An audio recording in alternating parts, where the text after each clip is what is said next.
Good evening, everyone. I'm Riley King, and welcome to the Riley King Newscast, right here on the Riley King Network. Let's begin. We have a lot of news to get to this Monday evening, so let's get started. First up, man charged in Nashua standoff threatened shootout, prosecutors say. Sean Goodine faces 3 misdemeanor charges. Let's take a listen to that video from WMUR News 9, Amy Cavino.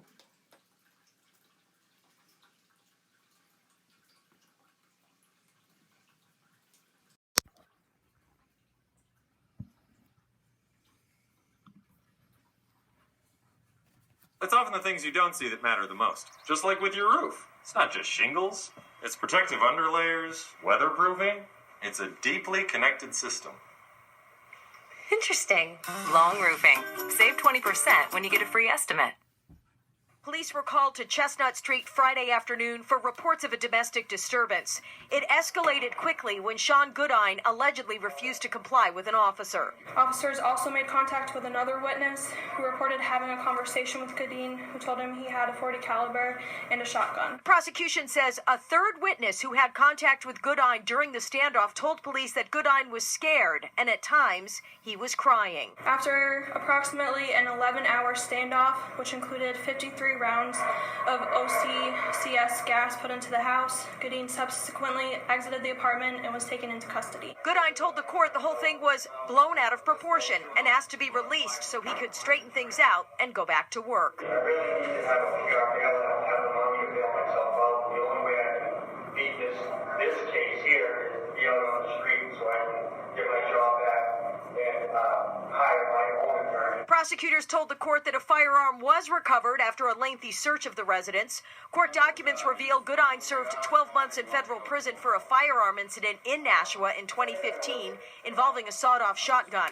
In court Monday, the judge urged Goodine to get an attorney and to not recount the events of last Friday. I'm going to hold you, and the attorney will come up and visit you, hopefully tomorrow today, and they can request a hearing. We'll schedule it right away.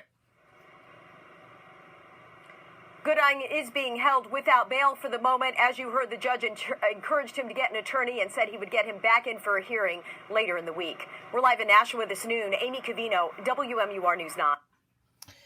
Okay, and there you go on that video and that report.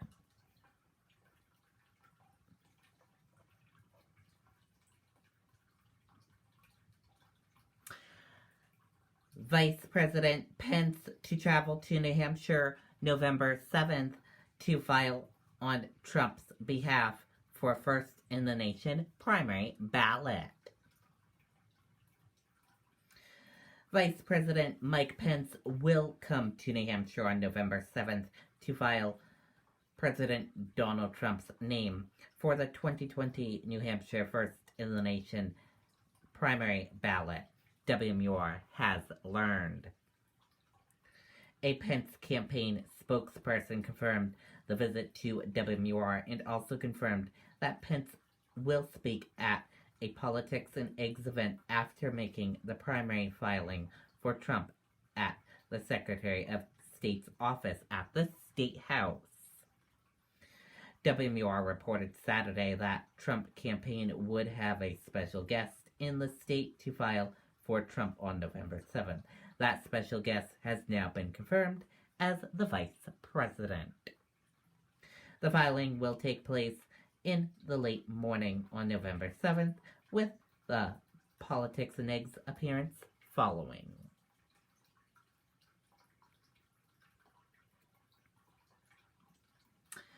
Threat against Concord High School was Facebook revenge post, police say. The account holder, who was detained for an evaluation, was targeted by a relevant relative. No credible threat exists against the school.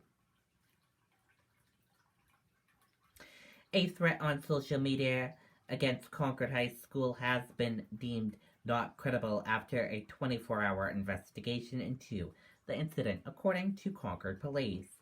Police were made aware of a possible threat against the school on Facebook account Sunday. Detectives, according to Lieutenant Sean Ford, the commander of the Criminal Investigations Division of the Concord Police Department, worked tirelessly on the case and were able to identify everyone involved in the incident.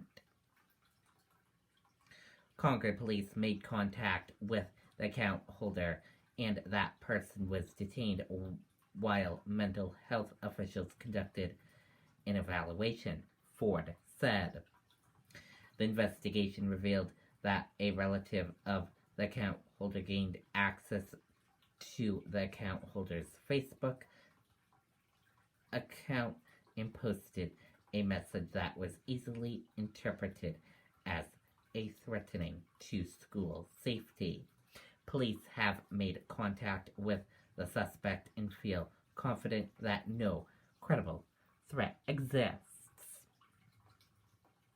Ford said revenge between the two individuals appeared to be the motive. Detectives are still investigating the incident. He added that Facebook did not cooperate with police in this investigation. After beginning its investigation, police contacted SAU employees, including several high school administrators, and were in regular communication regarding the status of the investigation in order to ensure the safety of the school community, Ford said. Added police were also at the school Monday as a precaution. We thank the students and parents who saw the original post and immediately reached out to school district and police officials, Ford said. Concord Police are asking anyone with district information regarding this matter are asked to contact Lieutenant Sean Ford at 603-225-8600 or Concord Regional Crime Line at 603-226-3100.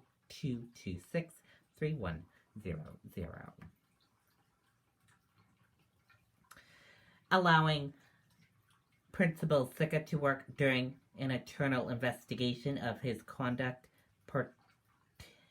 potentially undermines the integrity of that investigation, Edelblut said.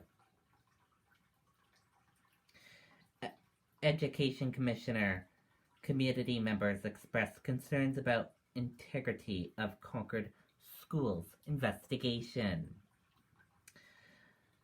Concord High School Principal Tom Sika's 331 emails from June 10th to September 23rd have been attached to the story for public to view.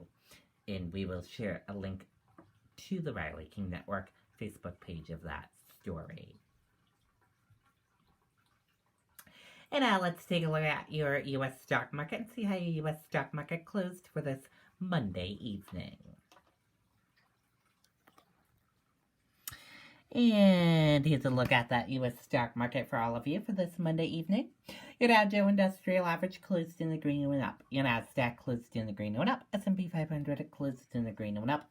Gold closed in the red and went down. Oil closed in the red and went down. U.S. 10-year closed in the green and went up. Euro/USD closed in the green and went up. And VIX closed in the green and went up.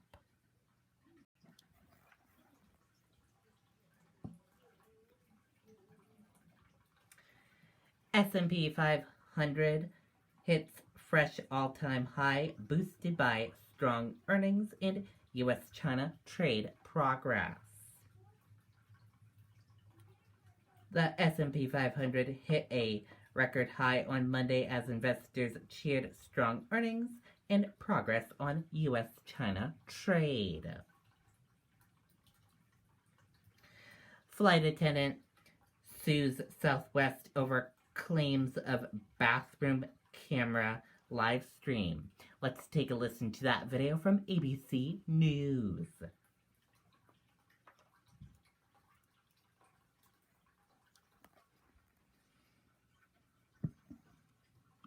We're going to turn now to that alarming allegation against Southwest Airlines, a flight attendant suing, claiming a camera was installed in a plane's bathroom, and pilots were watching the feed while flying the plane, but the airline says there was never a camera there. So, Paula Ferris, you going to clear this up for us? I'm going to try to. Good morning, Robin. Good morning, everyone. She is suing both the pilots and the airline. Her attorney says she has risked her career by making this incident public and has been subjected to retaliation by Southwest Airlines. This morning, Southwest Airlines is under fire after a flight attendant filed a lawsuit alleging there was an iPad hidden in the lavatory. Flight attendant Renee Steinecker filed the complaint alleging that she made the discovery on a flight from Pittsburgh to Phoenix back in 2017 when she was called into the cockpit so that the captain could use the restroom. It was then that Steinecker says she found an iPad mounted to the windshield near one of the co-pilot's seats, live streaming a video from the lavatory. And it occurred to her that she, having used the lavatory, as had many of the other attendants and passengers, had likely been filmed by these two pilots while they were flying the airplane. The lawsuit also alleges that Steinecker was directed by a supervisor that she was not to talk to anybody about what happened and was warned that if this went public, no one would ever fly our airline again. Steinecker also alleges in court documents that the co-pilot admitted that it was live streaming and that the camera was hidden so that no one would ever find it. The pilots responding to the lawsuit are denying the allegations. That conduct is reprehensible. That conduct is something that should have immediately been investigated by Southwest Airlines. The airline tells ABC News they will vigorously defend the lawsuit and that the company looked into the report immediately, adding, "We can confirm from our investigation that there was never a camera in the lavatory. The incident was an inappropriate attempt at humor, which the company did not condone."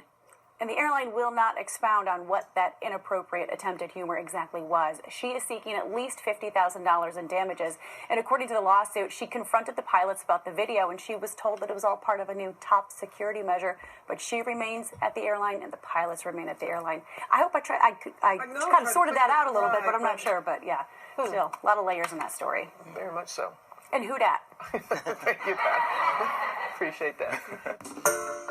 Hi. Okay, and there you go on that video and that report. And that does it for this Monday evening edition of the Riley King Newscast right here on the Riley King Network. I hope you all have a great rest of your Monday evening, and I'll see you back here tomorrow with another newscast. And I'll have a news report coming up in a little bit. Good night and bye, everyone.